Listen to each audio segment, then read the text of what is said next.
सभी दोस्तों को नितिन का प्यार भरा नमस्कार।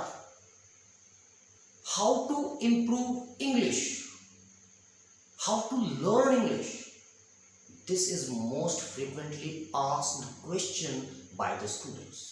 ये छात्रों के द्वारा सबसे ज्यादा पूछे जाने वाला क्वेश्चन है। दरअसल वो ये सवाल पूछ क्यों रहे हैं एग्जैक्टली वो एक टीचर से वो सारी स्ट्रैटेजी जानना चाहते हैं, वो टैक्टिक जानना चाहते हैं जिसका यूज करते हुए एक स्टूडेंट अच्छे से इंग्लिश सीख सकता है।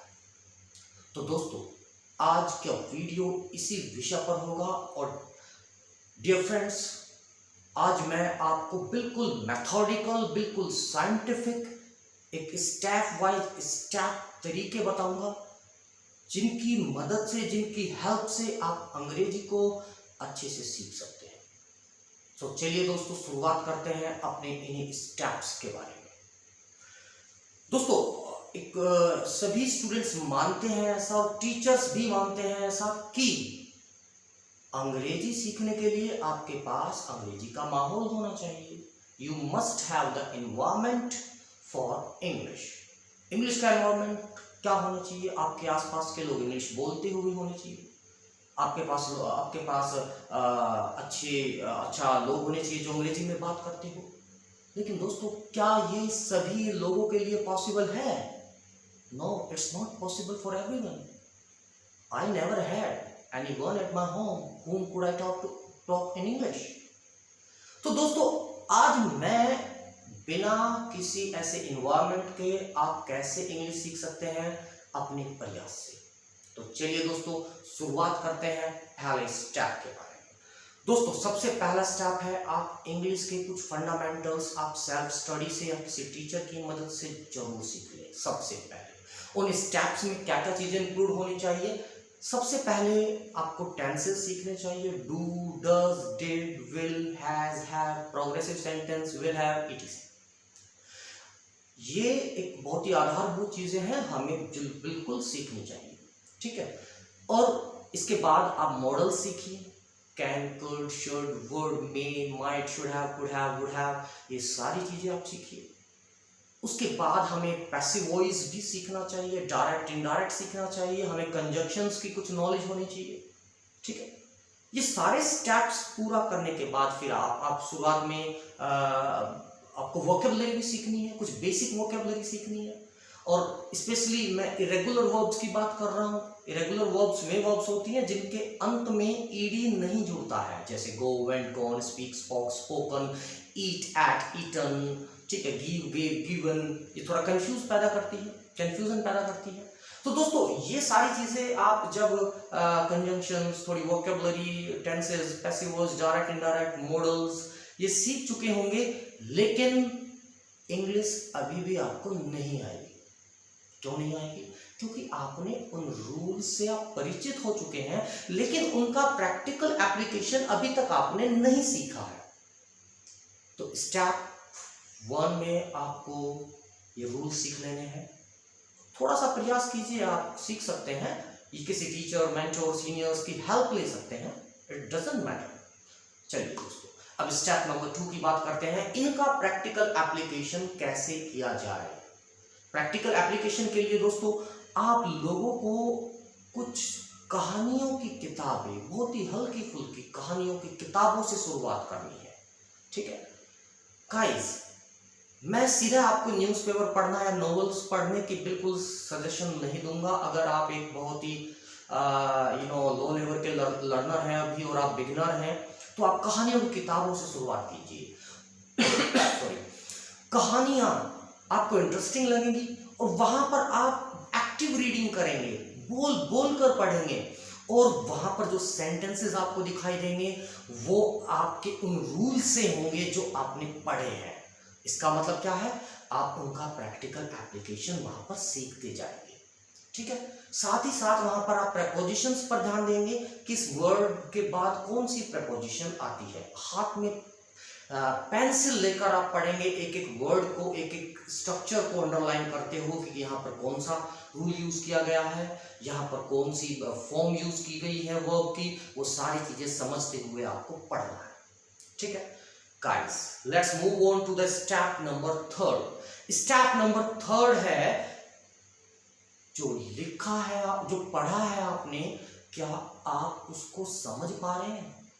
उसके लिए आप एक काम कीजिए, आप लोग आप जो पढ़ रहे हैं उसे एक्सप्लेन करने की कोशिश कीजिए। जो पढ़ रहे हैं आप, जो पढ़ रहे हैं उसे एक्सप्लेन कीजिए, अपने दोस्तों को एक्सप्लेन कीजिए, अकेले एक्सप्लेन कीजिए।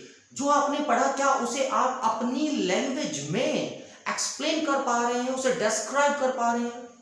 अब मुझे एक बात बताइए, आपने हिंदी में कोई कहानी पढ़ी 4-5 पेज की, क्या आप उस कहानी को अपने शब्दों में नहीं बता सकते? आपने एक मूवी देखी, क्या आप उस मूवी को आप हिंदी में अपने शब्दों में नहीं बता सकते? लेकिन इंग्लिश में ऐसा आप नहीं कर पाते क्योंकि आप इसकी प्रैक्टिस नहीं करते हैं। आपकी थिंकिंग प्रोसेस हिंदी में है और इंग्लिश में उसे लाने के लिए आपको ये प्रैक्टिस करनी पड़ेगी। जो आप पढ़ें उसे एक्सप्लेन करने की कोशिश करें। तो दोस्तों, उसके बाद एक बात और ध्यान रखिए, अपनी एक डायरी मेंटेन करके रखिए। एक डायरी, उस डायरी में आप अपनी ओपिनियंस लिखें, आपके दिमाग में उठने वाले विचार लिखें, अपने जीवन से जुड़ी हुई घटनाएं, कहानियां, किस्से, कुछ भी लिखें।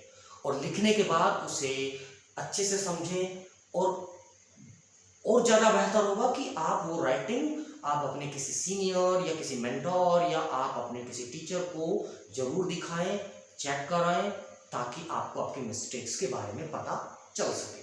तो दोस्तों, ये एक स्टेप रहा। अब अगले स्टेप की ओर बढ़ते हैं दोस्तों। बहुत ही इंपॉर्टेंट स्टेप है और वो है वोकैबुलरी। दोस्तों, वोकैबुलरी वो सेक्शन है जो इंग्लिश की जान है, लाइफ है। इंग्लिश लाइफ लेस है इसके बिना। हम ग्रामर इसलिए सीखते हैं, स्ट्रक्चर यूजेज इसलिए सीखते हैं ताकि हम इन वर्ड को सही से अरेंज कर सकें। लेकिन अगर आपके पास वर्ड ही नहीं होगा तो ग्रामर का क्या करोगे? तो दोस्तों, वोकैबुलरी एक ऐसा सेक्शन है जो आपके लिए बहुत महत्वपूर्ण है। और वोकैबुलरी के लिए, वोकैबुलरी को सीखने के लिए ध्यान रखिए, वर्ड्स कभी भी लाइन में लिखकर याद नहीं किए जाते हैं, वर्ड्स को रटा नहीं जाता है, वर्ड्स के एप्लीकेशन को समझा जाता है। इस चीज से आप दूर रहे हैं हमेशा। टीचर्स ने आपको सलाह दी रोज 10 वर्ड याद कीजिए, अरे वर्ड याद नहीं हुआ करते हैं, वर्ड्स के एप्लीकेशन समझे जाते हैं। और एप्लीकेशन कैसे समझेंगे आप? अपनी रीडिंग में जो वर्ड्स आपके अनफैमिलियर हैं उन वर्ड्स को डिक्शनरी में लुकअप कीजिए और लुकअप करने के बाद वहां पर उसकी डेफिनेशन देखिए, उसको उसके 4 एग्जाम्पल लिखिए, 5 जितने भी मैक्सिमम हो सके एग्जाम्पल्स लिखिए और वहां पर उसका मीनिंग समझने की कोशिश कीजिए कि इस सेंटेंस में इसके क्या मीनिंग आप निकाल पा रहे हैं। एक एडवाइस और देना चाहूंगा दोस्तों, हिंदी की डिक्शनरी जितना हो सके ना पढ़ें। अगर आप अपने ब्रेन को कंप्लीटली इंग्लिश में रंग देना चाहते हैं तो आप इंग्लिश टू इंग्लिश डिक्शनरी पढ़ें। आपको मुश्किल लगेगा, हर काम मुश्किल ही होता है सो, लेकिन दोस्तों ये बात दावे के साथ कह सकता हूं, अगर आप इंग्लिश की डिक्शनरीज लगातार पढ़ते रहते हैं तो आपका दिमाग पूरे तरीके से इंग्लिश सोचना शुरू कर देगा। और मैं पर्सनली एक डिक्शनरी जो है आपको रिकमेंड करना चाहूंगा, ऑक्सफोर्ड एडवांस लर्नर। ठीक है, तो ये एक मेरा सुझाव है आप लोगों के लिए। और वर्ड का एप्लीकेशन समझना बहुत जरूरी है, उसका मीनिंग पता लगने से कुछ नहीं होने वाला है।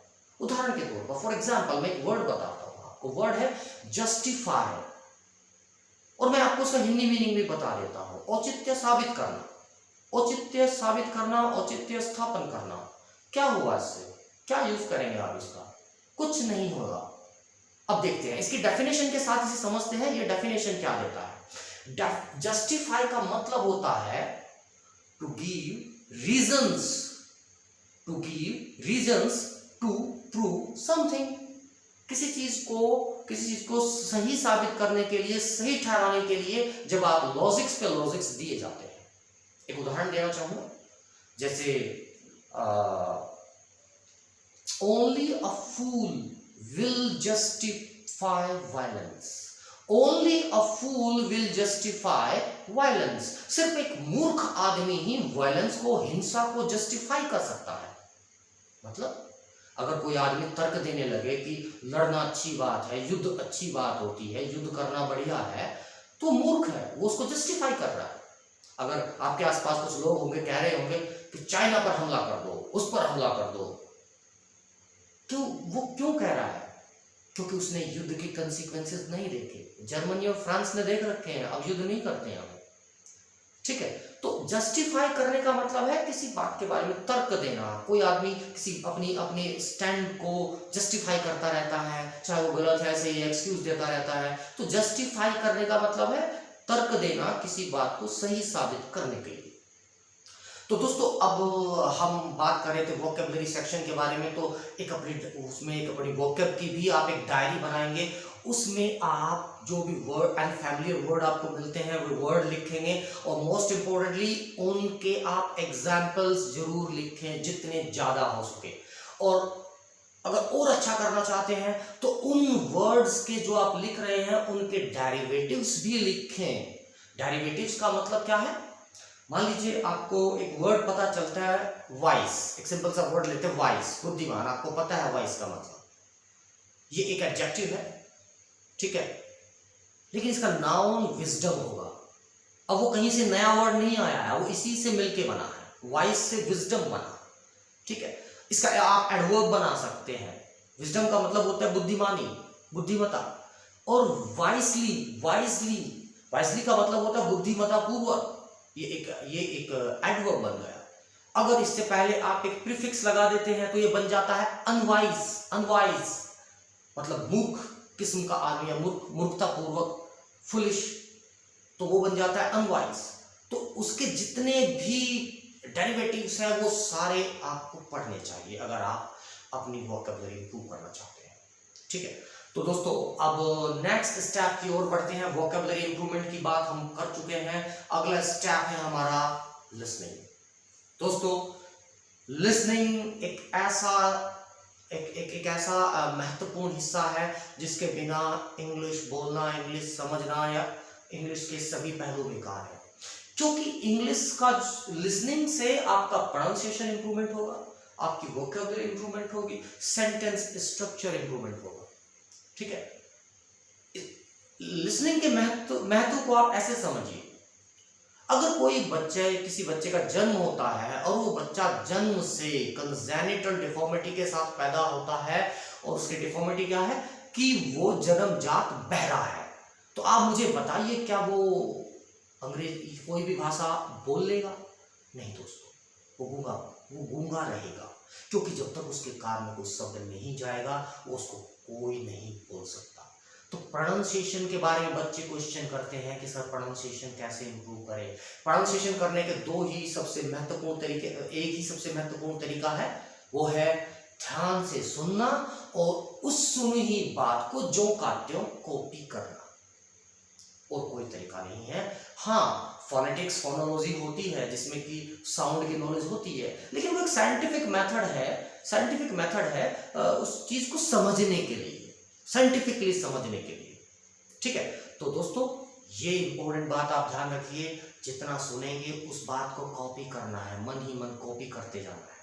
आपका प्रोनाउंसिएशन भी इंप्रूव होगा और आपका साउंड, आपका जो एक्सेंट भी इंप्रूव हो सकता है, सब कुछ इंप्रूव हो सकता है। तो listening is integral part of speaking. चलिए दोस्तों अब आगे बढ़ते हैं। इसके बाद बारी आती है सेल्फ टॉकिंग। अगला स्टेप है हमारा सेल्फ टॉकिंग। कई बार लोग सोचेंगे कि मैं कोई मूर्ख थोड़ा ही हूं, मैं अपने आप से बात करूंगा। नहीं दोस्तों, if you don't talk to yourself you may miss a meeting with an excellent person। अगर आप अपने आप से बात नहीं करते हैं तो आप एक बहुत ही एक्सीलेंट पर्सन से बात करना मिस कर जाते हैं दोस्तों। और मुझे पता है आप में से 50% लोग ऐसे होंगे जो सेल्फ टॉकिंग करते हैं, बिना मेरी एडवाइस के करते हैं, ठीक है। सेल्फ टॉकिंग में क्यों कह रहा हूं? गाइस, आपके पास कोई कॉन्वर्सेशन पार्टनर नहीं है, so don't worry at all, talk to yourself. खुद ही सवाल पूछो, खुद ही जवाब दो। आपके दिमाग में हर वक्त कुछ ना कुछ चलता रहता है, आप कुछ ना कुछ सोचते रहते हैं, उस बात को इंग्लिश में सोचिए और इंग्लिश में बोलते रहिए। कुछ भी जो आपको दिमाग में चलता रहता है वो सारी चीजें इंग्लिश में कन्वर्ट कर दीजिए, इंग्लिश में बोल दीजिए, अपने आप से बात। दोस्तों अब हम अगले स्टेप की ओर बढ़ते हैं। अगला स्टेप है हमारा कि कैसे इम्प्रूवमेंट किया जाए अपनी स्पीकिंग में। दोस्तों, सेल्फ टॉकिंग के बाद आप शुरुआत ऐसे कर सकते हैं कि जब भी आप हिंदी बोलते हैं अपने दोस्तों के साथ, अपने फ्रेंड्स के साथ, किसी के साथ भी हिंदी बोलते रहते हैं, आप अपने हिंदी के कीवर्ड्स को इंग्लिश के वर्ड से रिप्लेस कर देना है और आप पाएंगे कि आप वर्ड का सही एप्लीकेशन सीखते जा रहे हैं, सही एप्लीकेशन सीख रहे हैं। मैं एग्जांपल देना चाहूंगा, जरा एग्जांपल ध्यान से सुनिए। कल मैंने एक बुक को रीड किया और बुक बहुत इंटरेस्टिंग थी। पेज आफ्टर पेज में पढ़ता गया, रीड करता गया और मैं बहुत ही क्यूरियस होता चला गया। मेरी क्यूरियोसिटी बढ़ती चली गई और मैंने उस बुक को 3 डेज में फिनिश कर दिया और रियली में मैं बहुत इलेटेड हूँ। देखिए दोस्तों, मैंने एक हिंदी कॉन्वर्सेशन में इंग्लिश के वर्ड्स को रिप्लेस करना शुरू किया और आप ये काम कॉन्शियसली करेंगे। कॉन्शियसली का मतलब है, आप सोचिए, आपको कोई वर्ड जो आप बड़ा फ्रिक्वेंटली यूज करते हैं हिंदी में यूज करते हैं, आप सोचिए मैं हिंदी का ये वर्ड छोड़कर इंग्लिश का वर्ड इसकी जगह फिट करूंगा। तो ये काम आप जरूर करें, ठीक है। अच्छा दोस्तों, अब एक बात और मैं बताना चाहूंगा दोस्तों, अगले स्टेप, ये भी अगला स्टेप है। इंग्लिश सीखने के लिए ये 3 ट्रेट्स आपके पास होने चाहिए: पेशेंस, परसेवरेंस, परफॉर्मेंस। 3 P's ये आपको बहुत काम आने वाले हैं दोस्तों। पेशेंस, ओवरनाइट अंग्रेजी नहीं सीखेंगे आप, ये मैं दावे के साथ कह रहा हूं। पेशेंस रखिए, मेहनत करते रहिए, लगातार रहिए। परसेवरेंस का मतलब होता है दिक्कतों के बावजूद भी डटे रहना, और जिसमें ये क्वालिटी होती है गाइस, में ही लोग विनर होते हैं। परफॉर्मेंस, अरे भाई जो सीखा है उसको परफॉर्म तो करो, जो जानते हो उसे बताओ, उसे परफॉर्म करो। इंग्लिश सीखी है, 4 वर्ड नए सीखे हैं, उन 4 वर्ड्स को जाते ही यूज करना शुरू कर दो। दैट्स सिंपल, परफॉर्म कीजिए उसको। और last but not least, I don't give a damn what people say। इसका मतलब है मुझे फर्क नहीं पड़ता लोग क्या कहते हैं, मुझे कोई परवाह नहीं है लोग क्या कहते हैं। जब आप अंग्रेजी बोलेंगे, जब आप प्रैक्टिस करेंगे, जब आप दूसरे के साथ इंग्लिश में वर्ड्स यूज करेंगे, तो शायद लोग आपके ऊपर सार्कास्टिक कमेंट जरूर करेंगे, ये आया बड़ा अंग्रेज चले गए, हमारी मातृभाषा छोड़कर तुम अंग्रेजी सीख रहे हो, कुछ ऐसे पॉलिटिकल व्यूज भी कहेंगे लोग। तो दोस्तों, इन बातों को आप जो है एकदम से इग्नोर कर दो, इनको बिल्कुल इग्नोर कर दीजिए और ध्यान रखिए, don't worry about it all. And उनको ये बात जरूर बोल देना, I don't give it dam, मुझे कोई फर्क नहीं पड़ता। तो दोस्तों, ये मेरा एक छोटा सा प्रयास है सभी बच्चों को ये बात समझाने का कि अंग्रेजी कैसे सीखी जाती है, और आपसे मेरी बस इतनी सी रिक्वेस्ट है, ये एक महत्वपूर्ण मैसेज सभी बच्चों को पहुंचाए ताकि वो भी अपनी प्रैक्टिस को अच्छे से कर सके। सब्सक्राइब कीजिए और वीडियो को शेयर कीजिए।